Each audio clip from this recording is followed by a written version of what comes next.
എല്ലാവർക്കും നമസ്കാരമുണ്ട്. ഞാനിന്ന് നിങ്ങളെ കാണിക്കാൻ പോകുന്ന ഒരു ഓംലെറ്റ് ഉണ്ടാക്കുന്നതാണ്. അപ്പോൾ വീഡിയോ എല്ലാവരും ഒന്ന് ഫുള്ളായിട്ട് കാണണേ. ഫസ്റ്റ് ഞാനൊരു സവാള പൊളിച്ചെടുത്തിട്ടുണ്ട്, പിന്നെ ഒരു കഷ്ണം ഇഞ്ചി, പിന്നെ 3 പച്ചമുളക്. ഇതെല്ലാം ചെറുതായിട്ട് അരിയാൻ പോവാണ്. അപ്പോൾ സവാള, ഇഞ്ചിയും പച്ചമുളകും ഒക്കെ നമ്മൾ ചെറുതായിട്ട് അരിഞ്ഞ്. ഇനി ഇതിന് വേണ്ടത് മുട്ടയാണ്. 2 മുട്ട ഞാൻ എടുത്തേക്കുന്നത്. മുട്ട 2 പൊട്ടിച്ചിട്ടിട്ട് നന്നായിട്ട് സ്പൂണിന് അടിച്ചെടുക്കണേ. ഇനി നമുക്ക് ഫ്രൈ പാനിൽ എണ്ണ ചൂടാക്കാവേ. എണ്ണ ചൂടായിട്ട് വരുമ്പം കറിവേപ്പില ഇട്ട് കൊടുത്തേ.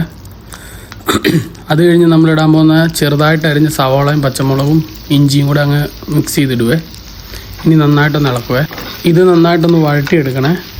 ഒരു ബ്രൗൺ കളർ ആകുമ്പോഴത്തേനും നമുക്ക് മസാലയും കാര്യങ്ങളൊക്കെ ചേർക്കണം.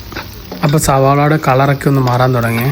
അപ്പോൾ ഞാൻ ഉപയോഗിക്കുന്ന മസാല എന്ന് പറഞ്ഞാൽ മുളക് പൊടി, മഞ്ഞൾപ്പൊടി, മല്ലിപ്പൊടിയുണ്ട്, പിന്നെ ഇറച്ചിക്കൂട്ട് പൊടിച്ചതാണ്. അപ്പോൾ ഇതെല്ലാം കൂടെ ഒന്ന് മിക്സ് ചെയ്തങ്ങ് ഇടാവേ പാത്രത്തിലേക്ക്. ഇനി നന്നായിട്ടൊന്ന് ഇളക്കി കൊടുക്കാവേ. അത് ഫുള്ളായിട്ടൊന്ന് പിടിച്ച് കഴിയുമ്പം നമ്മൾ കുറച്ചുകൂടെ ഓയിൽ ഒഴിക്കും ഇതിൻ്റെ അത്. ഇനി കുറച്ചുകൂടെ ഒന്ന് ഇളക്കി കൊടുക്കാവേ.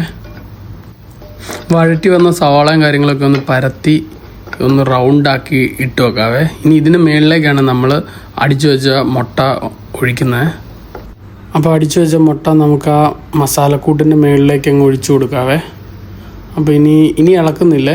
ഇനി നമ്മൾ ഓംലെറ്റ് ഉണ്ടാക്കുന്ന പോലെ തന്നെ റൗണ്ടിൽ മുട്ട എല്ലായിടത്തേക്കും പിടിക്കുന്ന രീതിയിൽ തന്നെ റെഡിയാക്കി വെക്കണേ. ഇത് ഓപ്പോസിറ്റ് മറിച്ചിടാനാണ് ടാസ്ക്.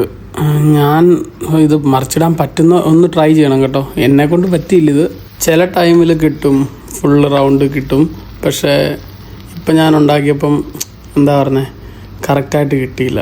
പക്ഷേ ഇനി അതങ്ങ് മറിച്ചിട്ട് റെഡിയാക്കി ഒരു സൈഡും കൂടെ വെന്ത് കിട്ടിയാൽ ഓക്കെ നമ്മുടെ മുട്ട ഓംലെറ്റ്. പക്ഷേ ഇങ്ങനെ എല്ലാവരും ഒന്ന് ട്രൈ ചെയ്യണം കേട്ടോ. അപ്പോൾ നമുക്ക് വേറൊരു കറിയും വേണ്ട, നന്നായിട്ട് ചോറിനാനും പറ്റും. ചോറിന് വേറെ കറിയൊന്നും വേണമെന്നില്ല, ഇത് മാത്രം മതി. അപ്പോൾ വീഡിയോ ഇഷ്ടപ്പെട്ടെങ്കിൽ എല്ലാവരും ലൈക്കും കമൻറ്റും ഷെയറും ചെയ്യണം. ഇനി പുതിയൊരു വീഡിയോ ഇട്ട് വരാവേ. അപ്പോൾ എല്ലാവർക്കും ഗുഡ് ബൈ.